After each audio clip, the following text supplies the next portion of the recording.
Erdoğan, akşamın sabahı hayırlı olsun emmi oğlu. Bizi niye böyle ettin? Bizi niye vuruyor? Uşaklarımızı niye böyle ettin? Askerimiz var, biz de konuşuyoruz, güzel adamız bizler. Niye böyle edin? Seninle düşman mıyız? Kanlı adam mıyız da böyle edin? Biz hele bak sokaklardayız, uşaklarımız ölüyor, bizler yamandayız, niye böyle edin? Biz konuşuyoruz, güzellik tamam. Sen niye böyle edin? Ben başka yerden ben olayım. Adamlarımız var, uşaklarımız var, yabandayız, karadayız. Biz senin adamını buraya koyuyoruz. Bir şey etmeyik, senin adamına bir şey etmeyik. Sen bizi niye böyle edin? Başka memlekete bakayım, hayır adamlara bakayım. Biz güzel adamız biz. Sen bizim güzel adamız, komşumuzsun. Biz gedik. Niye böyle edeyim? Kötülük edeyim. Yazdık bu uşaklarımıza, küçük tıfırlarımıza. Yabandayız, karadayız bütün.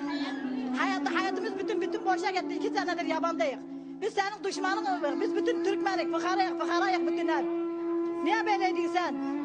Biz senden düşmanlık çekik. Bizler gedik yanına, köyüne, memleketine. Adamın bütün burada bizim yanımızda. Biz sana yerleştirik adamlarını. Güzel yemekler, güzel şeyler. Şehri bedestenleri görsedik. Siz bizim böyle hainlik çıkarttın sen. Biz hain miyiz da sen böyle diyeyim. Biz sana güzellik, sen bizi böyle daim yabanlara sürdürür. Böyle kötü işler iyi mi sana? Bu dünya sana kalmaz. Bu dünya sana kalmaz. Yolunda ölüm var. Yolunda ölüm. En de sonu sen yani ya 4 kışta olacaksın, öleceksin felç olacaksın. Yanında Hacı Bektaş var. Sen Hacı Bektaş sen ne için 4 kışta edici, ağzını arkana dönderici. Dikkat ol. Adamlarımıza güzel ol, şu adamlarını da çek, ortalığı da güzel için barıştırıcı. Başar Esed'den güzel olacak. Biz konuşuyuz, dostuyuz. Sen dostumuzsun, ama sen hayırsın Hacı Bektaş yanından seni 4 kışta eşek edecek.